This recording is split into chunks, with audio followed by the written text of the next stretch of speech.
কিছুটা কম থাকলেও পেট্রোল এবং অকটেনের সংকট চরম আকার ধারণ করেছে। বন্ধ রয়েছে জেলার বেশিরভাগ পাম্পগুলো।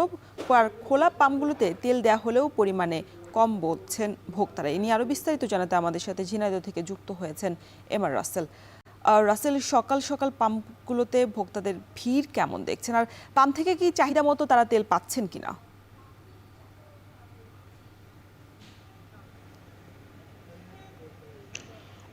রওশন, প্রায় ২ মাস ধরে দেশে চলমান যে জ্বালানি তেলের অস্থিরতা সেটি কিন্তু ঝিনাইদহে আরও তীব্র আকার ধারণ করেছে এবং গ্রাহকরা সাত সকালে লাইনে দাঁড়িয়েও তেল পাচ্ছেন না, এমনটাও কিন্তু অভিযোগ রয়েছে।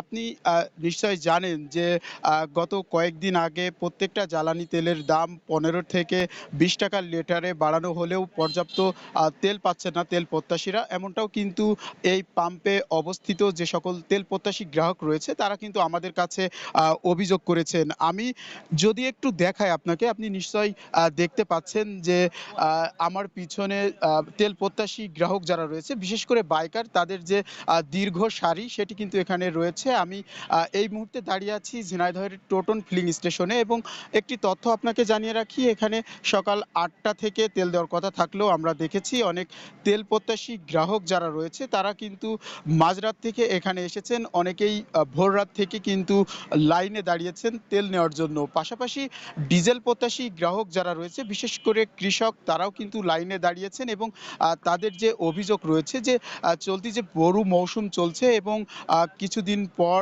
ধান কাটার যে মৌসুম সেটি শুরু হবে এবং ধান কাটার আগে যে তাদের যে সেচ প্রয়োজন, সেই সেচ প্রয়োজনের যে ডিজেল প্রয়োজন সেটি কিন্তু তারা পর্যাপ্ত পরিমাণ পাচ্ছেন না এবং অন্যদিকে তেল প্রত্যাশী গ্রাহক, বিশেষ করে বাইকার এবং ডিজেল চালিত যে সকল যানবাহনগুলো রয়েছে সেগুলোর লাইনও কিন্তু আমরা দেখতে পাচ্ছি। এদিকে আমরা পাম্প কর্তৃপক্ষের সঙ্গে কথা বলেছি, তারা আমাদেরকে জানিয়েছেন যে তারা যে পরিমাণ তেল পাচ্ছেন সেগুলো কিন্তু তারা সুন্দরভাবে কিন্তু বন্টন করছেন।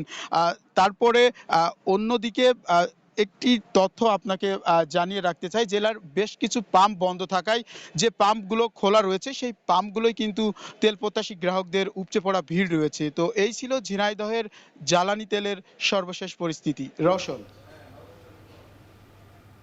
ঝিনাইদহের জ্বালানি পরিস্থিতির খবর জানাচ্ছিলেন এমআর রাসেল।